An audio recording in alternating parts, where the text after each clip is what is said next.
السلام عليكم ورحمة الله وبركاته. ازيكم يا حبايبي؟ عاملين ايه؟ اللهم صل وسلم وزد وبارك على سيدنا محمد صلى الله عليه وسلم. يا رب، يا رب وسع لنا وعليكم، اللهم امين. وربنا يفرح قلوبكم ويسعدكم ويجعلكم يا رب، اللهم امين، من اهل الجنة ومن اهل السعادة في الدنيا وفي الاخرة. وربنا يسعد قلوبكم ويفرح قلوبكم اجمعين يا رب العالمين، زي ما هتفرحوا قلبي و... وت... وتشتركوا في القناة، وزي ما انتوا هتكملوا معايا الفيديو ان شاء الله باذن الله، وتحطوا لي لايك. ربنا يكرمكم ويسعدكم ويفرحكم ويفرح قلوبكم ويزيل الهم عن قلوبكم ويبارك لكم في ولادكم ويخليكم، اللهم امين يا رب العالمين. احنا النهارده الروتين بتاعنا زي ما انتوا شايفين كده بنقص الغنم.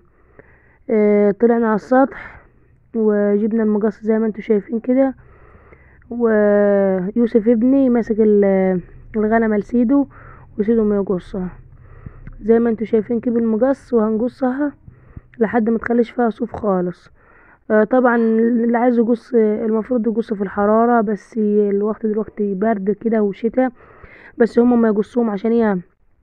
عشان الغذاء ما يطلعش على على الصوف دوا ويطلع على جسمهم الصحي يعني. زي ما انتوا شايفين كده بنقصها. لازم تربط رجلها في بعضيهم، او تربط الرجلين القدامين في الرجلين الورانيين عشان ما تقومش منك وانت ما تقصيها، وحد يمسك لك راس. عمر ابني كان يسلم عليكم ويقول لكم صباح الخير. ربنا يا رب يسعدكم ويسعد قلوبكم اجمعين، اللهم امين. زي ما انتوا شايفين كده لازم حد يمسك الراس عشان ما تقومش منكم بسرعة وتغلبكم وتمشي منكم. آه زي ما انتوا شايفين كده ده شكل القص.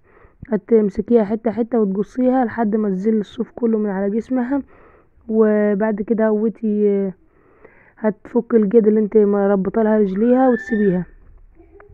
بس لو وصلت معايا في الفيديو لحد هنا متنسونيش في اللايك، ولو اول مرة شاف الفيديو ده اشترك في القناة، وان شاء الله باذن الله ربنا يقدرني يا رب واسعدكم ان شاء الله، وانزل لكم كل جيد عن الريف.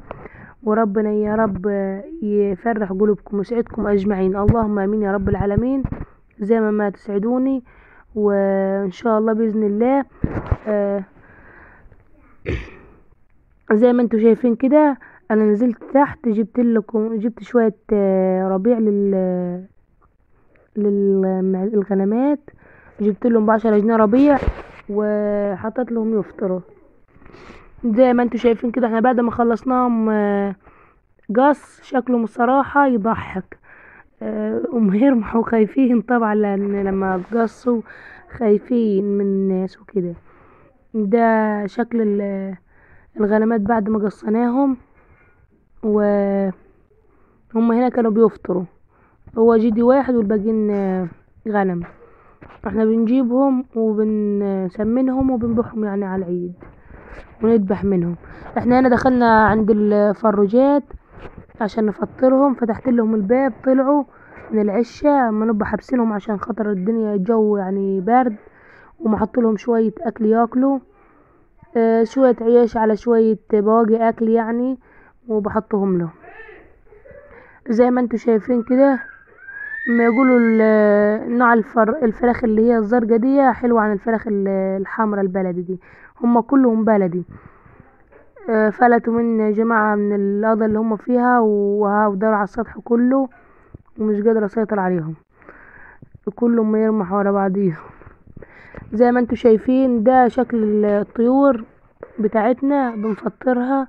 حطيت لهم يفطروا واغسل لهم يعني الصحفة اللي قدامهم المية، طبعا شايفينها وسخة او مية مش نظيفة، احط لهم مية نظيفة. وجايبين لهم علاج احنا عشان خاطر يبيضوا، وفي نفس الوقت عشان رجلهم كانت ما توجعهم. آه زي ما انتوا شايفين رحت عند الغنمات حطيت لهم فطروا الربعات او البرسيم، وحط لهم شوية مية يفطروا.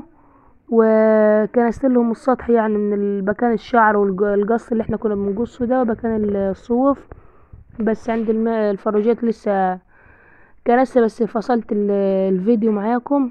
جبت لهم هنا شوية شامي يفطروا بيهم. الشام حلو جدا للفراخ وللمعزة ولكل حاجة يعني. بس الصراحة الحاجة غالية يعني، فالناس اي حاجة عندنا بنحطها لهم ياكلوها. لان الطيور ما عادش زي الاول يعني كده في البيض والحاجات دي. بس الحمد لله، اللهم لك الحمد. ربنا يخليهم لنا دولة ويبارك لنا فيهم. هو الغنم ده والطيور دي بتاعت بيت جوز يعني، مش بتاعت انا. بس انا بصور لكم عندهم يعني، بنفطرهم وبصور لكم عندهم. طبعا انا قسمت البرسيم شوية هنا وشوية